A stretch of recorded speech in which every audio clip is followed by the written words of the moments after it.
வணக்கம். நம்ம இப்போ இந்த வீடியோவில் என்ன பார்க்க போகிறோம் அப்படின்னா issue and redemption of debentures தான் இப்போ நம்ம இந்த வீடியோவில் பார்க்க போகிறோம். அதோட இன்ட்ரோடக்ஷன் பார்ட். எஸ், பார்க்கலாமா? முதல்ல பாருங்கள், டிபெஞ்சர்னால் என்னன்றது தெரிஞ்சுக்கலாம். அதாவது ஒரு ஜாயின்ட் ஸ்டாக் கம்பெனி பார்த்திங்கன்னா அவங்களுக்கு தேவையான ஃபண்டு அதை வந்து டிஃப்ரெண்ட் சோர்ஸஸ்லேருந்து டிஃப்ரெண்ட் பர்பஸ்க்காக எடுத்துப்பாங்க. ஓகே, இது நார்மலாக பார்த்திங்கன்னா ஒரு லாங் டேர்ம் நீட் அவங்களுக்கு இருந்துச்சு, அதாவது லாங் டேர்ம் ஃபினான்ஷியல் நீட் இருந்துச்சு அப்படின்னா அவங்க வந்து ஷேர்ஸ் வந்து இஷ்யூ பண்ணுவாங்க. இதுவே ஒரு மீடியம் டேர்ம் ஃபினான்ஸ் தேவைப்பட்டது அப்படின்னா அவங்க டிபெஞ்சர்ஸ் வந்து இஷ்யூ பண்ணுவாங்க. டிபெஞ்சர்ஸ் பார்த்திங்கன்னா பொதுவாக 5லேருந்து ஒரு 10 இயர்ஸ் வரைக்கும் டிபெஞ்சர்ஸ் வந்து இஷ்யூ பண்ணுவாங்க. ஓகே, இப்போ பார்த்திங்கன்னா இந்த டிபெஞ்சர்ஸ்ன்றது என்ன அப்படின்னு பார்த்திங்கன்னா இது வந்து டிபெஞ்சர் ஸ்டாக்காக இருக்கலாம், இல்லை ஏதாவது பாண்டாக இருக்கலாம், அண்ட் வேறு ஏதாவது செக்யூரிட்டியாக இருக்கலாம், அந்த கம்பெனியோட ஏதாவது ஒரு செக்யூரிட்டியாக இருக்கலாம். இது வந்து பார்த்திங்கன்னா சார்ஜ் அகெயின்ஸ்ட் அசெட்டாக இருக்கலாம், இல்லை இல்லாமலும் இருக்கலாம். ஓகே, அதாவது இந்த டிபெஞ்சர் இஷ்யூ பண்ணுறது it is against charge of any அசெட்டாக இருக்கலாம், இல்லை அப்படி இல்லாமல் சார்ஜ் இல்லாமையும் இருக்கலாம் இந்த டிபெஞ்சர்ஸ்ன்றது. இது நார்மலாக பார்த்திங்கன்னா இட் இஸ் அ டாக்குமெண்ட், ஒரு ப்ராமிசரி நோட்டை தான் நம்ம என்ன சொல்கிறோன்னா டிபெஞ்சர்னு சொல்கிறோம். ஓகே, அந்த டிபெஞ்சர் வந்து இஷ்யூ பண்ணுறது மூலமாக அந்த பர்சன் நமக்கு என்ன ஆவாங்க கம்பெனிக்கு அப்படின்னா டிபெஞ்சர் ஹோல்டர் ஆகிடுவாங்க. ஓகே, இது வந்து யூஸ்வலாக செக்யூர்டாகவும் இருக்கலாம், இல்லை அன்செக்யூர்டாக டிபெஞ்சர்ஸாகவும் இருக்கலாம். எஸ், இப்போ இதோட ஃபீச்சர்ஸ் பார்க்கலாம். பாருங்கள், டிபெஞ்சர் ஹோல்டர்ஸ் பார்த்திங்கன்னா கம்பெனிக்கு எப்படிப்பட்டவங்கன்னா கிரெடிட்டார் தான். இந்த கம்பெனிக்கு எப்படி ஷேர்ஸ் வந்து வாங்குறது மூலமாக கம்பெனிக்கு அவங்க ஷேர் ஹோல்டர்ஸ் ஆகுறாங்களோ, அதே மாதிரி டிபெஞ்சர்ஸை வாங்குற மூலமாக அவங்க டிபெஞ்சர் ஹோல்டர்ஸ் வந்து கிரெடிட்டார்ஸாக இருக்காங்க. ஓகே, ஷேர் ஹோல்டர்ஸ் வந்து ஓனர்ஸ், டிபெஞ்சர் ஹோல்டர் கிரெடிட்டார். இவங்களுக்கு வந்து ஒரு ஃபிக்ஸட் ரேட் ஆஃப் இன்ட்ரெஸ்ட் வந்து போகும் டிபெஞ்சர் ஹோல்டர்ஸ்க்கு. எப்போவுமே பார்த்திங்கன்னா டிபெஞ்சர்ஸ்க்கு முன்னாடி நம்ம ஒரு பர்சன்டேஜ் சொல்லுவோம், ஒரு 10% டிபெஞ்சர், 5%, 8% அப்படின்னு சொல்லுவோம் இல்லையா? அந்த பர்சன்டேஜ் வேறு எதுவும் இல்லை, அந்த இன்ட்ரெஸ்ட் ரேட்டை குறிக்கிறது தான் அந்த பர்சன்டேஜ்ன்றது. ஓகே, இது ஒரு ஃபிக்ஸட் பீரியடுக்கு அப்புறம் ரிடீம் பண்ணுவாங்க இந்த டிபெஞ்சர்ஸை. இது செக்யூர்டாகவும் இருக்கலாம், அன்செக்யூர்டாகவும் இருக்கலாம். ஓகே, இது வந்து அதாவது ப்ராஃபிட்டில் பார்த்திங்கன்னா இட் இஸ் சார்ஜ்ட். ப்ராஃபிட்டில் நம்ம இன்ட்ரெஸ்ட் ஆன் டிபெஞ்சர்ஸ் அப்படின்னு சார்ஜ் பண்ண முடியும். ஸோ இது பார்த்திங்கன்னா டேக்ஸ் டிடக்டபிள் எக்ஸ்பெண்டிச்சராக சொல்கிறாங்க. ஏன்னா நம்ம வந்து it is charge against profit இல்லையா? அதனால் இதை வந்து டேக்ஸ் டிடக்டபிள் எக்ஸ்பெண்டிச்சர் அப்படின்னு சொல்கிறது. அண்ட் டிபெஞ்சர் ஹோல்டர்ஸ் பார்த்திங்கன்னா ஷேர் ஹோல்டர்ஸ் மாதிரி உங்களுக்கு ஓட்டிங் ரைட் எதுவும் கிடையாது. டிபெஞ்சர் ஹோல்டர்ஸ் ஜஸ்ட் வந்து கிரெடிட்டார்ஸ் ஆஃப் தி கம்பெனி, அவ்வளோதான், தவிர இவங்களுக்கு ஓட்டிங் பவர் கிடையாது. அதுக்கப்புறம் இவங்களுக்கு பார்த்திங்கன்னா டிபெஞ்சர் ஹோல்டர்ஸ்க்கு லாஸ் இருந்துச்சு அப்படின்னா கூட அந்த இன்ட்ரெஸ்ட் பர்சன்டேஜ் போகணும். இதுவே ஷேர் ஹோல்டர்ஸ் பார்த்திங்கன்னா ப்ராஃபிட் இருந்தால் தான் அவங்களுக்கு டிவிடெண்ட் கிடைக்கும். ஆனால் டிபெஞ்சர் ஹோல்டர்ஸ்க்கு அப்படி கிடையாது.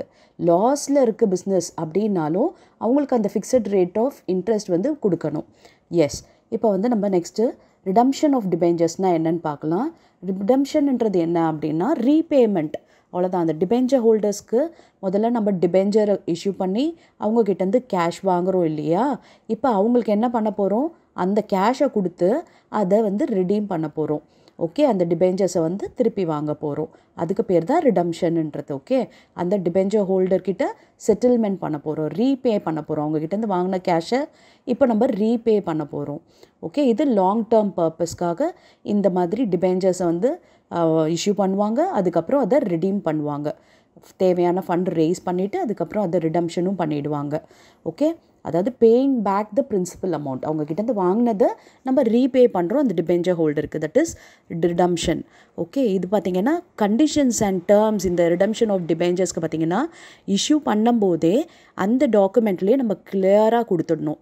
ஓகே, அதாவது ரிடம்ஷன்ன்றது அப்புறமா சேஞ்ச் பண்ண முடியாது. எப்போ இஷ்யூ பண்ணுறோமோ அப்போவே அதோட ரிடம்ஷனோட கண்டிஷன்ஸ் அண்ட் டேர்ம்ஸையும் வந்து ஸ்பெசிஃபை பண்ணியிருக்கணும் அந்த டாக்குமெண்ட்டில். ஓகேவா? எஸ், இப்போ நெக்ஸ்ட்டு வந்து சோர்ஸஸ் ஆஃப் ஃபண்ட்ஸ். இந்த ரிடம்ஷன் சொல்லி பார்த்தோம் இல்லையா? அதாவது இஷ்யூ பண்ணும்போது கம்பெனிக்கு பணம் வரப்போகுது டிபெஞ்சர் ஹோல்டர்கிட்ட இருந்து. இப்போ ரிடம்ஷன் போது நம்ம என்ன பண்ணுவோம், டிபெஞ்சர் ஹோல்டருக்கு பணம் கம்பெனி தரணும் இல்லையா?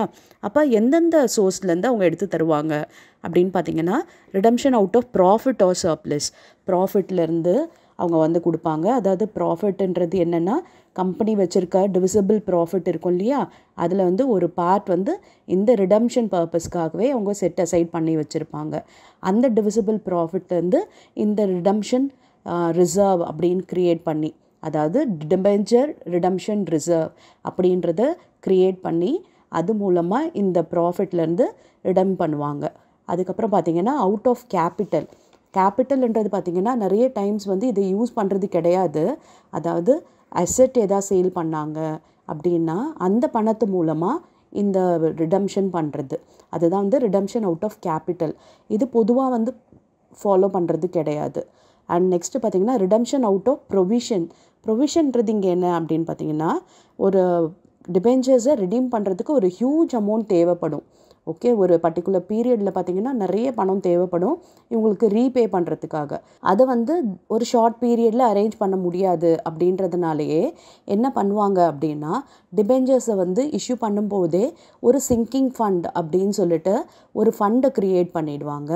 ஓகே, அந்த சிங்கிங் ஃபண்டில் என்ன பண்ணுவாங்க, ரெகுலராக வந்து இன்வெஸ்ட் பண்ணுவாங்க.